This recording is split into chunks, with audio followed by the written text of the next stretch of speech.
పెదవి మీద ice cream ఉందని వేలితో తీసేంత చనువు ఒక ఆడకి ఒక మగకి మధ్య ఉందంటే దాన్నేమంటారు? మన కోడల పిల్ల ఎలాంటి సమాధానం చెప్పిందో తెలుసా మీకు?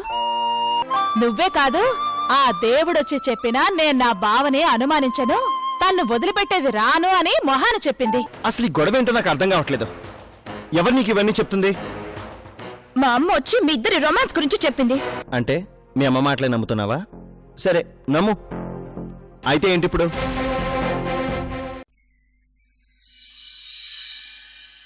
అక్కడికి నేనేదో బుద్ధుడిని మరి బోధి వృక్షం కింద జ్ఞానోదయం కావడానికి. ఇప్పుడు చెప్తున్నా విను, ఈ మారడాలు ఇవన్నీ మనకు పనికిరావు. నేను ఎలా ఉండాలో అలాగే ఉన్నాను. ఇప్పటి వరకు మారానన్నది ఒట్టి అబద్ధం. అదంతా నా నటన. అయినా ఎందుకు మారాలి? నాకేం అవసరం?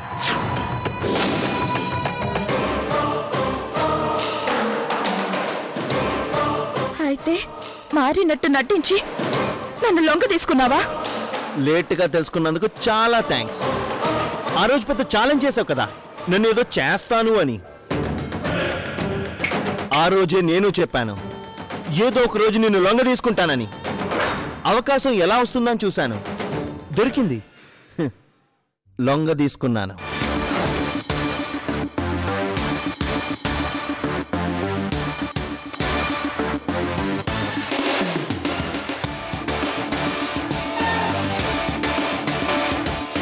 మీ అమ్మొచ్చి తిట్టగానే, మీ నాన్నొచ్చి ఏడవగానే, మా అమ్మొచ్చి చచ్చిపోతాననగానే నేను మారిపోవాలంటే అబ్బో, ఈ లోకంలో నాకంటే మంచివాడు ఇంకెవ్వరూ ఉండరు. నేను అసలు మారను, నేను నాలాగే ఉంటాను. నిజానికి సంధ్యని బాగా ఎంజాయ్ చేద్దాం అనుకున్నాను. మిస్ అయింది. ఆ కోరిక తీరలేదు. అందుకే అదే రూపంలో ఉన్న శిరీషను చూశాను. అందుకే లైనేసా, నా బుట్టలో పడేసా.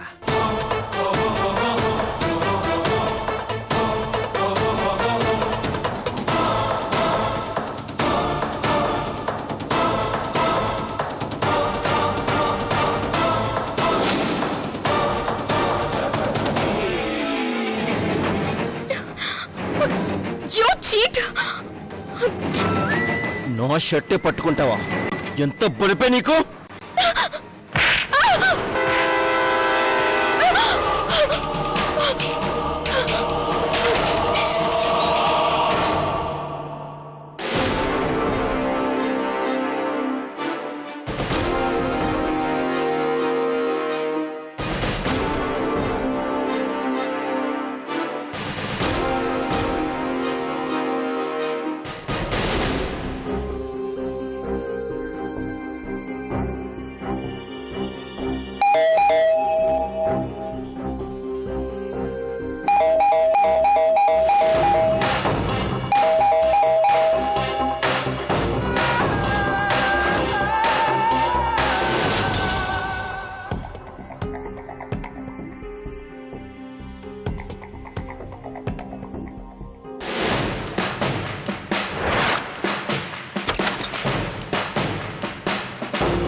ఏంటి ఉషా, ఎంతసేపు కాలింగ్ బెల్ కొట్టాలి? నిద్రపోతున్నావా?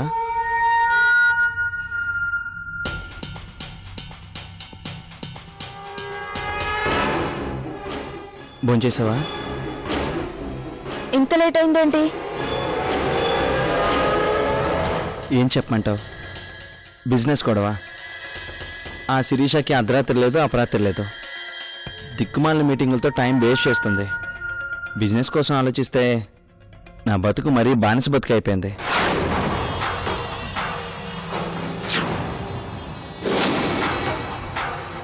అంటే ఇప్పటిదాకా తనతోనే ఉన్నావా? ఉన్నాను. ఆవిడ చెప్పే సొల్లంతా విని ఇంటి దగ్గర దింపి ఇదిగో ఇలా వస్తున్నాను. బాగా అలసిపోయాను ఉషా, అస్సలు ఓపిక లేదు. ఏం పాపం? ఉన్న ఓపిక అంతా ఆ శిరీష లాగేసుకుంది కదా.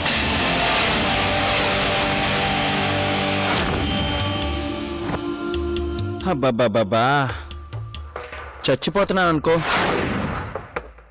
రాత్రింబవళ్ళు తన చుట్టూ తిరగలేక. ఏదైతేనే ఆ బిజినెస్ వస్తే చాలు. ఇప్పటిదాకా ఆఫీస్లోనే ఉన్నారా? అవును. ఎందుకు బావా అబద్ధం చెప్తావు? అబద్ధమా? శిరీష నువ్వు కలిసి రోడ్ మీద ఐస్ క్రీమ్ తినటం, మీ ఇద్దరు జోవియల్ గా ఉండటం మా అమ్మ చూసింది. నువ్వు శిరీష కలిసి ఉన్నారని చెప్పావు, బిజినెస్ గురించి చెప్పావు. మీరిద్దరు ఐస్ క్రీమ్ తిన్న విషయం మాత్రం ఎందుకు దాచావు బావా? అంటే నన్ను అనుమానిస్తున్నా బహుశా? అనుమానించటం లేదు, భయపడుతున్నాను బావా. భయం దేనికి? నేనెక్కడ మారిపోతాను అనా? చెప్పాను కదా, నేను నిజంగా మారానా లేదా అని నన్ను కాదు, నీ మనసు అడుగు చెప్తుంది. ఓ దుర్మార్గుడు మంచివాడిగా మారితే తిరిగి దుర్మార్గం వైపు కన్నెత్తి కూడా చూడ్డు. మరైతే ఎందుకు నా దగ్గర నిజం దాచావు? నీ మనసు కష్టపెట్టడం ఇష్టం లేక. ఇప్పుడు నేను చెప్తాను ఇలా జరిగింది అని. దానికి నువ్వేం ఫీల్ అవుతావు? దాని మీద ఎన్ని కథలు అల్లుకుంటావు? ఇదంతా అవసరమా? కానీ శిరీషని కంట్రోల్ చేయకపోతే ప్రాబ్లం పెరగదా? ఈ రోజు మా అమ్మ చూసింది, రేపు మీ నాన్న చూస్తాడు. ఎవరు చూస్తే ఏంటి? నా మీద నీకు నమ్మకం ఉండాలి, నీ మీద నాకు నమ్మకం ఉండాలి. నమ్మకం ఉంటే తప్పుడు మాట కూడా రామా అని వినిపిస్తుంది. ఆ నమ్మకం కావాలి. నాకు చాలా భయంగా ఉంది బావా. పిచ్చిదానా, ఊరుకో, ఏం కాదు. నేను నువ్వనుకున్నంత దుర్మార్గుని కాదు. నన్ను నమ్ము చాలు.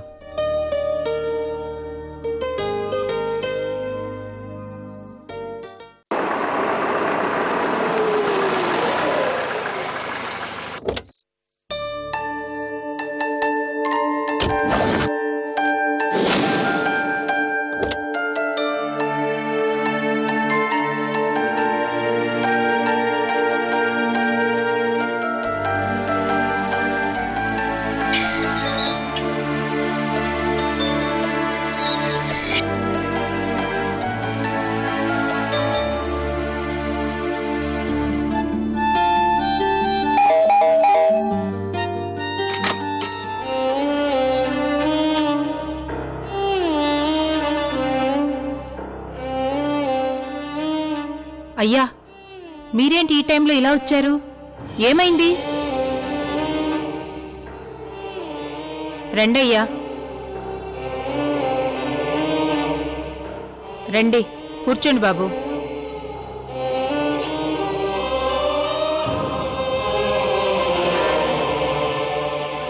ఈ పసిబిడ్డని కన్నతల్లి ఎవరో, ఎక్కడుంటుందో నీకు తెలుసా? ఆ వివరాలు ఇప్పుడెందుకయ్యా? అయినా ఆ అమ్మాయిని ఎవరో పిచ్చాస్పిటల్ నుంచి తీసుకొచ్చారు. పెళ్లి కాకుండానే తెల్లయింది. ఆ తర్వాత పిచ్చి పట్టింది. కాన్పులో మామూలు మనిషి అయింది.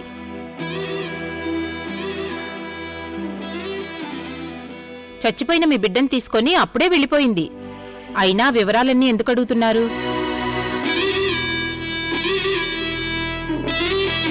ఎందుక? ఈ బిడ్డని ఏం చేయాలో అర్థం కాక. ఆ తల్లి కాలు జారితే ఈ బిడ్డ భూమి మీద పడింది. నువ్వు నోరు జారిన పాపానికి ఈ బిడ్డ రోడ్డు పాలయింది. నీకెప్పుడు కావాలంటే అప్పుడు డబ్బిచ్చాను. తెలిసి కొంత తెలియక కొంత నువ్వు కాజేసినా నేను పట్టించుకోకుండా వదిలేశాను. చివరికి నువ్వు దొంగతనం చేసి పట్టుపడినా దాన్ని కూడా నేనే సమర్థించాను. అయినా నీ నోరు ఆగలేదు. నిజం బయటికి కక్కేశావు. అయ్యా, అంటే అమ్మగారు ఆ రోజు అలా అనేసరికి చాలా బాధేసింది.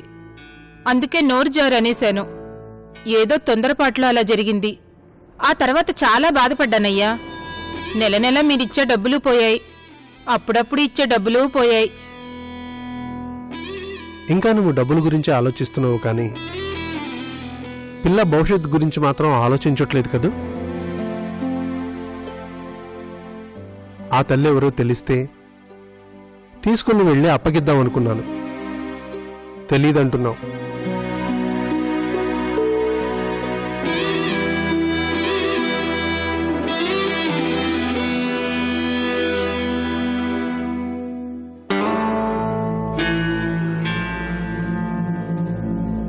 పోలీస్ స్టేషన్లో అయినా అప్పగించేస్తాను.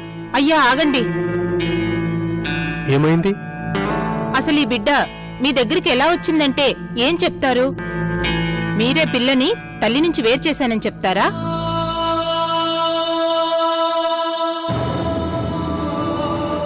అలా చెప్తే ముందు మిమ్మల్ని అరెస్ట్ చేస్తారు. అనాథ శరణాలయంలో చేర్పించాలంటే ముందు వివరాలు చెప్పాలి.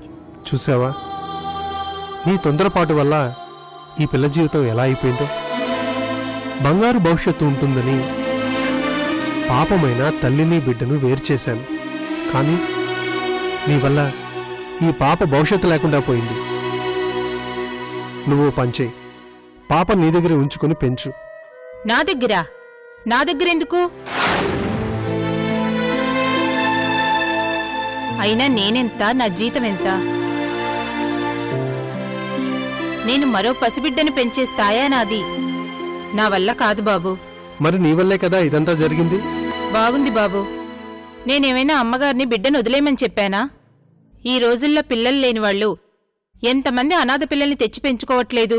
అలా పెంచుకోవచ్చు కదా, ఎందుకు వదిలేయటం? నా మీద కోపం ఆ పసిబిడ్డ మీద చూపించడం ఎందుకు?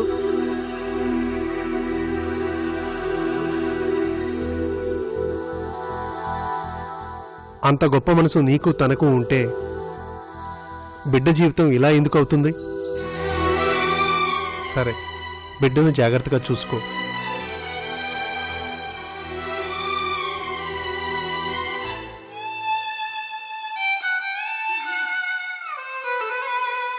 ఇదిగో, ఈ డబ్బు తీసుకుని పాపని జాగ్రత్తగా చూసుకో. ఏంటో బాబు, నన్ను మీరు మరీ మొహమాట పెట్టేస్తున్నారు. అయినా ఈ డబ్బులు పిల్లని జీవితాంతం పోషించడానికి సరిపోవు కదయ్యా. జీవితాంతం సరిపోయే డబ్బిస్తే నువ్వు బిడ్డని ఇక్కడే వదిలేసి జెండా ఎత్తేవా? నీ సంగతి నాకు బాగా తెలుసు. మంచిది బాబు, చాలా బాగా తెలుసుకున్నారు. ఆయా, నెల నెలా పిల్లకయ్యే ఖర్చు నేనిస్తాను. పాపను మాత్రం జాగ్రత్తగా చూసుకో. అలా అయితే ఇంకా చాలా మంచిది బాబు. పువ్వుల్లో పెట్టి చూసుకుంటాను. పువ్వుల్లో అవసరం లేదులే, మామూలుగా చూసుకో చాలు. అలాగేనయ్యా.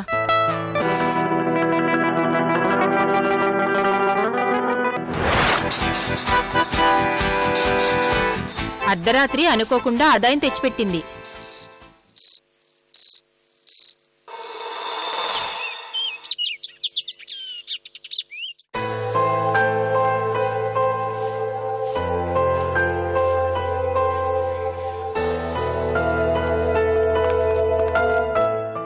ఏమండి, కాఫీ అక్కడ పెట్టు.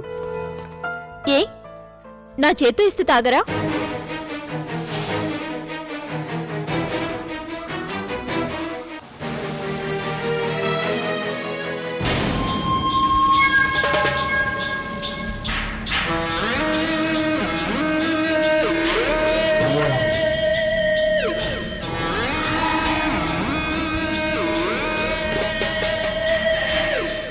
ఏంటండి, ఎందుకలా ఉన్నారు? ఎలా ఉన్నాను? ఎలా ఉండాలని కోరుకుంటున్నావు? అది సరే, పాపని ఎక్కడ దింపొచ్చారు? అడుగుతుంది మిమ్మల్ని. ఎక్కడ దింపారు? నీకెందుకు? నా కాకపోతే ఇంకెవరికి కావాలి? చెప్పండి, ఏం చేశారు? చెప్పను. ఏం చేస్తే నీకెందుకు? చెప్పను. ఇంట్లో ఆ పసిబిడ్డ ఏడుపు వినిపించకూడదు అన్నావు, అలాగే చేశాను.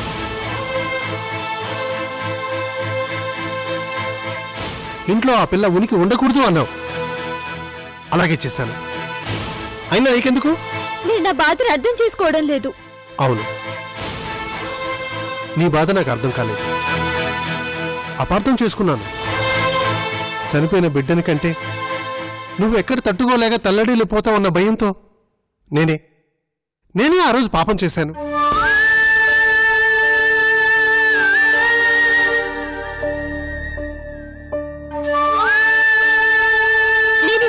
తల్లిని కావాలనుకున్నాను కానీ మరో బిడ్డకు కాదు. నా మొదటి ప్రేమని నా కన్న బిడ్డకే పంచాలి. కావాలంటే ఆ బిడ్డను అప్పుడు పెంచుకునే వాళ్ళం.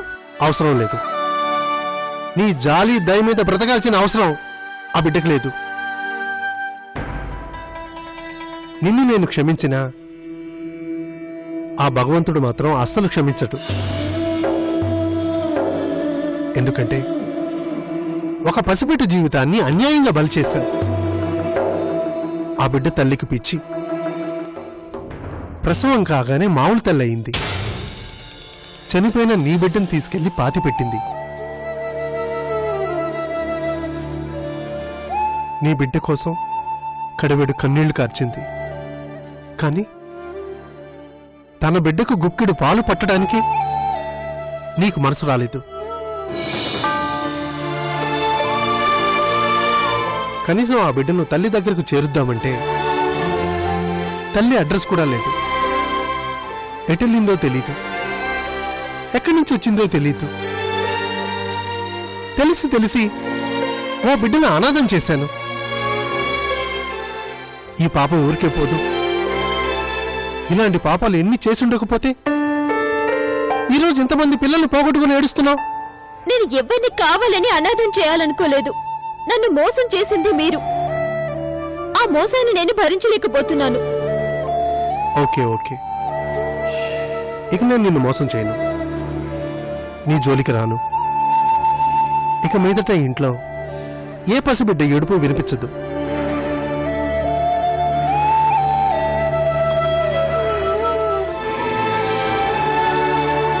చేయండి.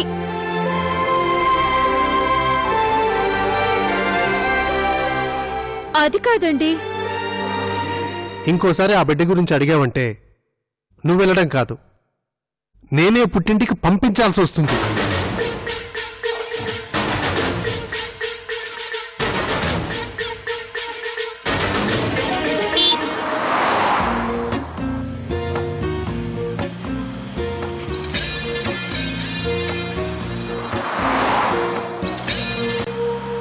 हाथ में पावर है करके ज्यादा होशियार मत बनो। Spare parts deal Andhra Telangana के लिए एक आदमी को देने में तुम्हारा राय क्या है? बदल दो, उस डील कैंसिल करो।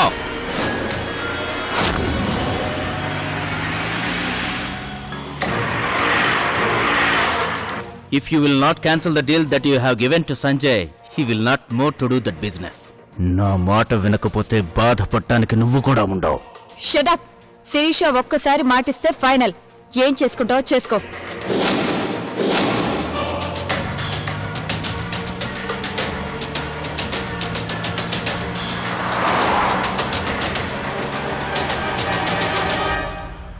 ఏంటి సంజయ్ ఆలోచిస్తున్నా? ఏం లేదు మేడం. నీకు కూడా ఏదైనా బెదిరింపు కాల్ వచ్చిందా? బెదిరింపు కాల్ ఏంటి? అంటే మీకేదైనా వచ్చిందా? వచ్చింది, అందుకే కదా చెప్తుంది.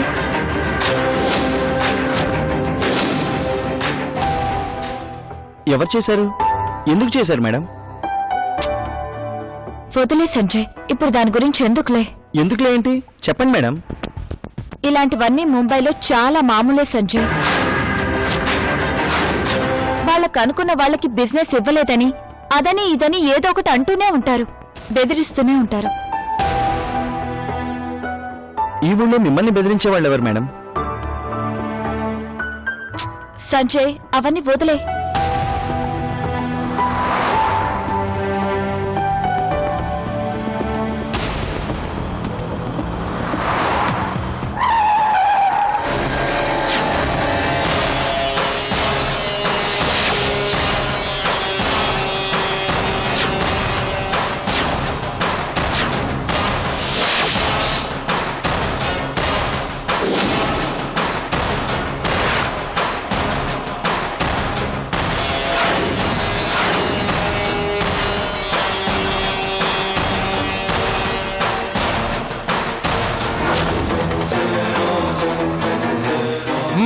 రాకురా.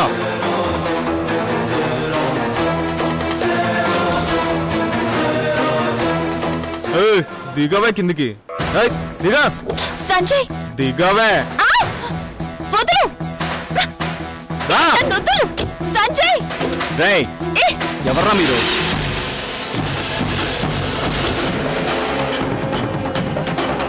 వదులు. హే, రేయ్ ఎవర్రా మీరు? నువ్వు ఉండరా, ముందు దీని సంగతి తెలుసుకొని.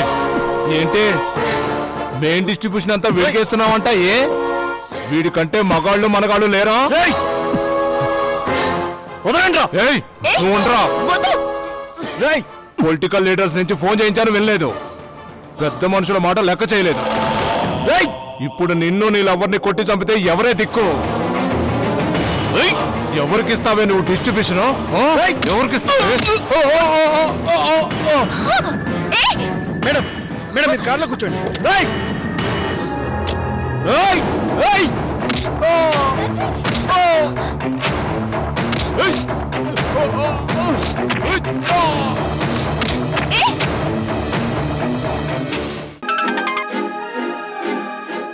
హలో,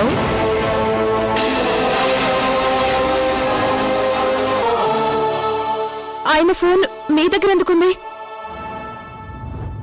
ఆయన నా దగ్గరే ఉన్నారు.